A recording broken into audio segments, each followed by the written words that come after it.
Dubbaka MLA కొత్త ప్రభాకర్ సంచలన వ్యాఖ్యలు చేశారు. సీఎం రేవంత్ రెడ్డికి పాలన చేతకాకపోతే మా సలహాలు సూచనలు తీసుకోవాలని సూచించారు. లేదంటే సీఎంను మార్చి కొత్త సీఎంను తెచ్చుకోవాలని ఘాటు వ్యాఖ్యలు చేశారు. అధికారంలోకి వచ్చి 18 నెలలు గడుస్తున్నా ఏ ఒక్క హామీ అమలు చేయలేదని మండిపడ్డారు.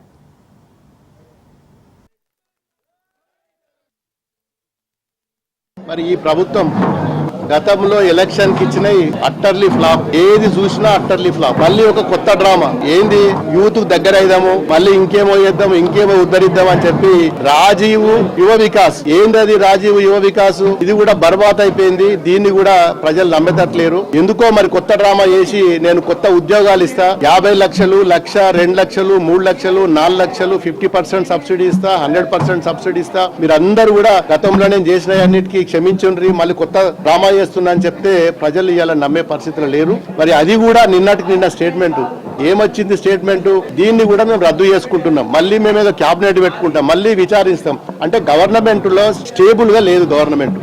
వాళ్ళకే అర్థమైతలేదు. అసలు ముఖ్యమంత్రి నడుపుతున్నాడా, మంత్రులు నడుపుతుండ్రా, ఎమ్మెల్యేలు నడుపుతుండ్రా, ఒకరికొకరు కోఆర్డినేషన్ ఉందా లేదా అనేది కూడా మరి ప్రజలకు అంతటా కూడా మరి డౌట్ వస్తున్నది. ఈ యువ వికాస్ స్కీమ్ లో పెట్టుకుంటే ఈ రోజు దాని మీద కూడా డైరెక్షన్ లేదు, దాని మీద కూడా క్లారిటీ లేదు. దాన్ని కూడా ఇస్తాడా ఇయ్యరా అని చెప్పి ప్రభుత్వమే ఇవాళ స్వయంగా ప్రకటించిందంటే నిజంగా ఎంత ఫెయిల్యూరో ఇవాళ గవర్నమెంట్ అర్థమవుతున్నది. ఇవాళ ఇందిరమ్మ ఇండ్లు కూడా అది కూడా అట్టర్లీ ఫ్లాప్ షో. ఇలా ఇందిరమ్మ ఇండ్లకు పోతే వాళ్ళ గ్రామాలలో కాంగ్రెస్ నాయకులు మా కార్యకర్తలకు పెట్టుకుంటామని చెప్పి రాసుకుంటే ఇవాళ వాళ్ళు మా మొఖాన పడేస్తున్నారు. ఇలా కాంగ్రెస్ నాయకుల మొఖాన పడుతున్నారు. ఇవి మాకు అవసరం లేదు, ఈ బుడ్డ చిన్న దాంట్లో మేము ఏడు ఉంటాము, మాకు అవసరం కూడా లేదని చెప్పి ఈ రోజు ఉల్టా ఇందిరమ్మ ఇండ్లకు కూడా ఇలా ఉల్టా అప్లికేషన్లు వాపస్ చేస్తున్నారు, చెత్త బుట్టల్లో పడేస్తున్నారు. అంటే ఒకదానికొకటి ప్రతిదీ కూడా మోసమే, ప్రతిదీ కూడా